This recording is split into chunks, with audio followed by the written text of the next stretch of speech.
G'day everyone. Today we're at the beautiful property at Stratton and we're talking with the great cattle king, Lock Rogers of Torquay Wagyu. How you going, Lock? Good, Phil. Great to see you, mate. Thanks for your help. Pleasure. It's not a bad farm, is it? Oh, and look at the backdrop. Not too bad. Lock, I won't take too much of your time, but I do have a couple of questions to ask you, if that's all right. I'll start with my first one. What's the history on the Torquay Wagyu brand? Well, the brand's got, I don't know, probably 140 years history. It was my mother's family brand, the Churnside brand from Victoria, and when my wife Trish and I started Wattle Top Partnership, when we went out on our own in '83, we applied. I just read a book about the Churnsides and that was their brand, and I just, there and then we needed to set up a brand, so I applied for that, and that was exactly the brand that was available here in New South Wales. So that's the history of that. But so we ran with that brand with our commercial cattle, which were Angus in those days, and in 1983 we started an Angus stud and we traded under Wattle Top Angus, and that's been a passion of mine for 35 years. And in 1993 I was approached by somebody who is now still a friend of ours, Heather Swars, who came round with a well-known Hereford breeder, actually introducing people in the district who were breeding Angus cattle, and they were offering for us to AI our heifers with Wagyu semen. And I was the only one that took the bait. I was the only Angus breeder that took the bait and AI'd our heifers way back in '93, and that was with old American purebred semen. Yes. Which was actually sourced through Wally Ray, and then the next year Heather provided us with real Ridgy-Didge, Michifuku, Haruki 2, and some of the semen that he introduced from America with a Japanese partner at the time. It was through Wally that, you know, Wagyu came, full-blood Wagyu came into the Western world, really. Yes. And so we weren't the first. That was probably in '89 when they were introduced, but we were AIing and using them in '93, so we were pretty early. And we kept breeding F1s mainly, first cross Wagyu over our Angus, and we'd always been, we started to get interested in meat quality, and we used to breed Angus for their attributes that they were good at. They were good at maternal, good at meat quality. Yes. And we focused on that. We didn't try to make them black Charolais or the highest growth. As you can see, we've still got 12 Angus heifers left, and here they are, star of the show right here still. Fantastic. So, but I dispersed my Angus herd 2 years ago. Yes. And concentrating on breeding full-blood Wagyu under the Torquay. We will use that logo as the name for our Wagyu stud. And I just started with a little small herd with a hatful of full-blood cows, just to breed our own bulls to, for F1 production.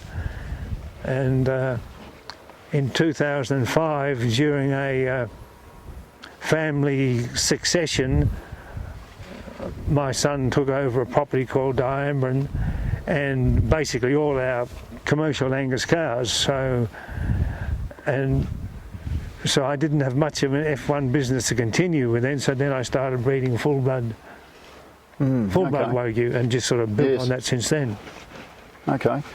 You've got some great looking bulls for auction. When will that be happening? Well, the first cattle that was selling are one heifer at the elite Wagyu auction at the Wagyu conference on the 30th of April. Well, physically it'll be at the Gold Coast. The cattle, it'll all be online. The cattle won't be there. Okay. The cattle will stay at the paddock or AI centres, but there are about 100 lots being sold, and it's a real highlight. Cattle are going to be in the top 5%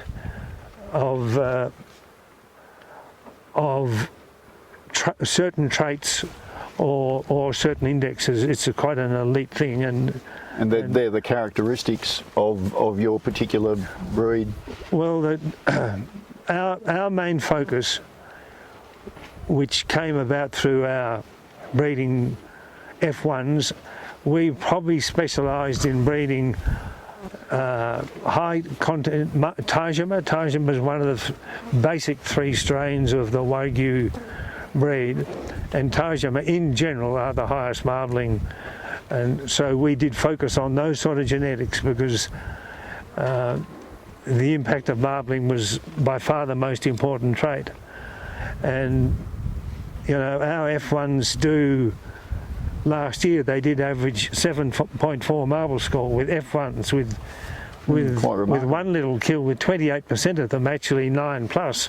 Wow. So it takes good full bloods to actually achieve that. So yes.